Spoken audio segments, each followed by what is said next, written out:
Chers frères et sœurs, permettez-moi de vous accueillir. Je suis très heureux que vous ayez pu me prêter attention en ce jour et écouter la parole de Dieu. Après tout, c'est la chose la plus importante dans la vie. Je vous prie d'écouter ce sermon jusqu'au bout. Titre : N'ayez pas peur, petit troupeau. Trouvez réconfort et espérance dans les promesses de Dieu. Chers frères et sœurs, aujourd'hui nous nous réunissons pour réfléchir aux paroles de notre Seigneur Jésus-Christ, telles qu'elles sont enregistrées dans Luc 12:32. N'ayez pas peur, petit troupeau, car votre Père a trouvé bon de vous donner le royaume. Ce passage est un puissant rappel de l'amour, de la sollicitude et de la provision de Dieu pour son peuple, et il nous offre réconfort et espérance au milieu des défis de la vie. Les circonstances entourant ce texte sont significatives. Jésus a prononcé ces paroles lors de son ministère terrestre, alors qu'il voyageait et enseignait dans la région de la Galilée. La foule qui s'était rassemblée pour l'écouter était diverse, composée à la fois de fidèles disciples et de curieux observateurs. Le contexte était empreint d'anticipation et d'incertitude, car les gens aspiraient à un Messie qui les délivrerait de la domination oppressante des Romains et restaurerait la gloire d'Israël. Au milieu de cette période tumultueuse, Jésus a offert un message de réconfort et d'espérance. Il s'est adressé à la foule comme à un petit troupeau, un terme d'affection qui exprimait son attention et son souci tendre pour eux. Il les a rassurés en leur disant que leur Père céleste prenait plaisir à leur donner le royaume, une promesse qui dépassait leur lutte terrestre et offrait une espérance éternelle. Maintenant, plongeons plus profondément dans le sens de ce texte et explorons son application à nos vies. Tout d'abord, l'expression « petit troupeau » est un terme d'affection que Jésus a utilisé pour décrire ses disciples. C'est un rappel que, malgré notre petitesse et notre insignifiance aux yeux du monde, nous sommes précieux aux yeux de Dieu. Le terme « troupeau » est souvent utilisé dans la Bible pour décrire le peuple de Dieu, et il transmet un sentiment de dépendance, de protection et de guidance. Jésus, en tant que bon berger, veille sur son troupeau et les conduit vers des pâturages verdoyants et des eaux tranquilles.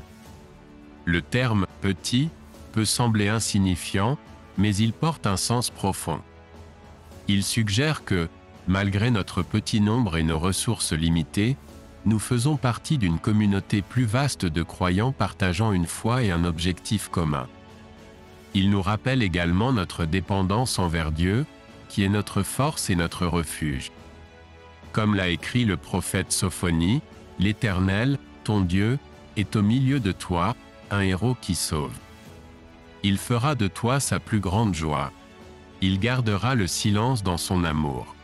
Il se réjouira à cause de toi avec des chants. » Deuxièmement, la promesse du royaume est un thème central dans les enseignements de Jésus. Le royaume n'est pas un domaine physique, mais spirituel, caractérisé par la justice, la paix et la joie dans l'Esprit Saint. C'est un don que Dieu prend plaisir à offrir à ceux qui le cherchent avec un cœur humble et contrit. Le royaume n'est pas quelque chose que nous pouvons mériter ou atteindre par nos propres efforts, mais c'est un don gratuit de grâce disponible à tous ceux qui croient en Jésus-Christ. La promesse du royaume est une source de réconfort et d'espoir pour les croyants, surtout en période de difficulté et d'incertitude. Elle nous rappelle que notre destin ultime n'est pas de ce monde, mais dans le monde à venir. Elle nous rappelle également que, malgré les défis auxquels nous sommes confrontés, Dieu est aux commandes et travaille toutes choses ensemble pour notre bien et sa gloire. Comme l'apôtre Paul l'a écrit, nous savons, du reste, que toute chose concourt au bien de ceux qui aiment Dieu, de ceux qui sont appelés selon son dessein. Troisièmement, l'ordre de « ne pas craindre » est un thème récurrent dans l'Écriture, souvent accompagné d'une promesse de la présence et de la protection de Dieu. La peur est une réaction naturelle aux défis et aux incertitudes de la vie, mais ce n'est pas là où Dieu veut que nous demeurions. Au contraire, il nous invite à avoir confiance en sa bonté et sa fidélité, et à trouver refuge dans son amour. L'ordre de « ne pas avoir peur » n'est pas un déni de nos peurs, mais un appel à faire confiance aux promesses de Dieu. C'est un rappel que, malgré les défis auxquels nous sommes confrontés, Dieu est avec nous et ne nous abandonnera jamais ni ne nous délaissera. Comme l'a écrit le prophète Ésaïe, « Ne crains rien, car je suis avec toi. Ne promène pas des regards inquiets, car je suis ton Dieu. Je te fortifie, je viens à ton secours, je te soutiens de ma droite triomphante. » En quatrième lieu, la promesse du royaume n'est pas seulement un espoir futur, mais aussi une réalité présente. En tant que croyants, nous sommes déjà entrés dans le royaume par la foi en Jésus-Christ, et nous sommes appelés à vivre les valeurs et les principes du royaume dans notre vie quotidienne. Cela signifie aimer Dieu de tout notre cœur, de toute notre âme, de toute notre pensée et de toute notre force, et aimer notre prochain comme nous-mêmes. Cela signifie chercher premièrement le royaume de Dieu et sa justice, et avoir confiance en sa provision pour nos besoins. En cinquième lieu, la promesse du royaume n'est pas seulement pour les individus, mais aussi pour les communautés et les nations. En tant que croyants, nous sommes appelés à être le sel et la lumière dans le monde, et à œuvrer pour la justice, la paix et la réconciliation dans nos communautés et au-delà. Cela signifie utiliser nos dons et nos ressources pour servir les autres et pour édifier le corps du Christ. Cela signifie être témoin de l'amour et de la grâce de Dieu et inviter les autres à se joindre à nous dans le chemin de la foi. En sixième lieu, la promesse du royaume n'est pas seulement pour le présent, mais aussi pour l'avenir. En tant que croyants, nous attendons avec impatience le jour où Jésus reviendra et établira son royaume dans toute sa plénitude. Ce sera un jour d'espoir et de joie, où toutes choses seront renouvelées, et où Dieu essuiera toute larme de nos yeux. Ce sera un jour où nous verrons Dieu face à face, et où nous serons réunis avec nos êtres chers qui nous ont précédés. En septième lieu, la promesse du royaume n'est pas seulement pour les croyants, mais aussi pour tous les peuples. En tant que croyants, nous sommes appelés à partager la bonne nouvelle du royaume avec ceux qui ne l'ont pas encore entendue. Cela signifie être témoin de l'amour et de la grâce de Dieu, et inviter les autres à se joindre à nous dans le chemin de la foi. Il faut prier pour le salut de tous, et œuvrer pour la réconciliation de toutes choses en Christ. Huitièmement, la promesse du royaume n'est pas seulement pour les sauvés, mais aussi pour les perdus. En tant que croyants, nous sommes appelés à aimer et prier pour ceux qui sont loin de Dieu, et à leur tendre l'invitation au salut. Cela signifie être témoin de l'amour et de la grâce de Dieu, et partager la bonne nouvelle du royaume avec ceux qui sont perdus et ont besoin d'un sauveur. Neuvièmement, la promesse du royaume n'est pas seulement pour les vivants, mais aussi pour les morts. En tant que croyants, nous croyons en la résurrection du corps et en la vie du monde à venir. Cela signifie que, même si nos proches sont décédés, ils ne nous sont pas perdus pour toujours. Ils sont en présence de Dieu, et nous serons réunis avec eux dans la résurrection. Dixièmement, la promesse du royaume n'est pas seulement pour le présent, mais aussi pour l'éternité. En tant que croyants, nous attendons avec impatience le jour où nous entrerons dans la plénitude du royaume de Dieu et où nous serons unis à notre Seigneur et Sauveur Jésus-Christ. C'est un jour d'espoir et de joie, où toutes choses seront renouvelées et où nous verrons Dieu face à face. Onzièmement, la promesse du royaume n'est pas seulement pour nous, mais aussi pour les générations futures. En tant que croyants, nous sommes appelés à être des intendants fidèles de l'Évangile et à transmettre la foi aux générations futures. Cela signifie enseigner à nos enfants et petits-enfants l'amour et la grâce de Dieu et les encourager à suivre Jésus-Christ.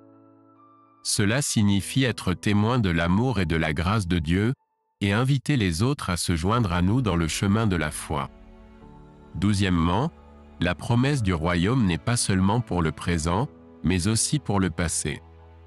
En tant que croyants, nous croyons que Dieu a travaillé tout au long de l'histoire pour instaurer son royaume et qu'il a été fidèle à ses promesses. Cela signifie que nous pouvons regarder en arrière l'histoire du peuple de Dieu avec espoir et gratitude, et que nous pouvons apprendre des exemples de ceux qui nous ont précédés. En 13e lieu, la promesse du royaume n'est pas seulement pour les croyants, mais aussi pour la création elle-même. En tant que croyants, nous croyons que Dieu a créé le monde et qu'il aime et prend soin de toute sa création. Cela signifie que nous sommes appelés à être de bons intendants de la terre et à prendre soin de l'environnement et de toutes les créatures de Dieu. Cela signifie reconnaître que toute la création est un don de Dieu et que nous sommes appelés à l'utiliser de manière sage et responsable. En 14e lieu, la promesse du royaume n'est pas seulement pour le présent, mais aussi pour l'avenir de la création. En tant que croyants, nous croyons que Dieu fera un jour toutes choses nouvelles et qu'il restaurera la création à sa gloire originelle. Cela signifie que nous pouvons attendre avec impatience un jour où il n'y aura plus de douleur, de souffrance ou de mort, et où toute la création sera en harmonie avec Dieu. En 15e lieu, la promesse du royaume n'est pas seulement pour les croyants, mais aussi pour les nations. En tant que croyants, nous croyons que Dieu est le Seigneur de toutes les nations et qu'il désire que tous les peuples viennent à le connaître et vivent en paix et en harmonie. Cela signifie que nous sommes appelés à prier pour les dirigeants de nos nations et à œuvrer pour la justice et la paix dans le monde. Cela signifie reconnaître que tous les peuples sont créés à l'image de Dieu et que nous sommes appelés à nous aimer et nous servir les uns les autres. En 16e lieu, la promesse du royaume n'est pas seulement pour le présent, mais aussi pour l'avenir des nations. En tant que croyants, nous croyons que Dieu établira un jour son royaume sur terre et que toutes les nations seront unies sous son règne.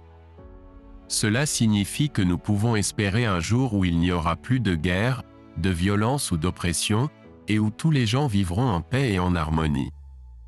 En 17e lieu, la promesse du royaume n'est pas seulement pour les croyants, mais aussi pour les pauvres et les opprimés. En tant que croyants, nous croyons que Dieu a une préoccupation particulière pour les pauvres et les opprimés, et qu'il nous appelle à prendre soin d'eux et à œuvrer pour la justice en leur nom. Cela signifie que nous sommes appelés à utiliser nos ressources pour aider ceux dans le besoin, et à œuvrer pour des politiques et des systèmes qui promeuvent la justice et l'égalité. En 18e lieu, la promesse du royaume n'est pas seulement pour le présent, mais aussi pour l'avenir des pauvres et des opprimés. En tant que croyants, nous croyons que Dieu établira un jour un nouveau ciel et une nouvelle terre, et qu'il n'y aura plus de pauvreté, de faim ou d'oppression. Cela signifie que nous pouvons espérer un jour où tous auront accès aux ressources nécessaires pour mener une vie pleine et abondante. En 19e lieu, la promesse du royaume n'est pas seulement pour les croyants, mais aussi pour les malades et les souffrants. En tant que croyants, nous croyons que Dieu est un Dieu de guérison et de compassion, et qu'il nous appelle à prendre soin de ceux qui sont malades et qui souffrent. Cela signifie que nous sommes appelés à prier pour les malades, à offrir réconfort et soutien, et à œuvrer pour des politiques et des systèmes qui favorisent la santé et le bien-être. En 20e lieu, la promesse du royaume n'est pas seulement pour le présent, mais aussi pour l'avenir des malades et des souffrants. En tant que croyants, nous croyons que Dieu guérira un jour toutes nos blessures et rendra toutes choses nouvelles. Cela signifie que nous pouvons espérer un jour où il n'y aura plus de douleur, de souffrance ou de mort, et où tous les enfants de Dieu seront entiers et en bonne santé. En conclusion, la promesse du royaume est une source de réconfort et d'espoir pour les croyants en tout temps et en toutes circonstances. Elle nous rappelle que, malgré les défis auxquels nous sommes confrontés, Dieu est avec nous et se réjouit de nous donner le royaume. Il nous invite à faire confiance en sa bonté et sa fidélité, et à trouver refuge dans son amour. Puissions-nous nous efforcer de chercher d'abord son royaume et sa justice, et puissions-nous toujours nous rappeler que nous faisons partie du petit troupeau de Dieu, précieux à ses yeux et aimé sans mesure. Amen. Chantons maintenant ensemble l'hymne « Grande est ta fidélité », un témoignage de l'amour et de la fidélité inébranlable de Dieu. Que la paix de Dieu, qui dépasse toute intelligence, garde vos cœurs et vos esprits en Jésus-Christ. Amen.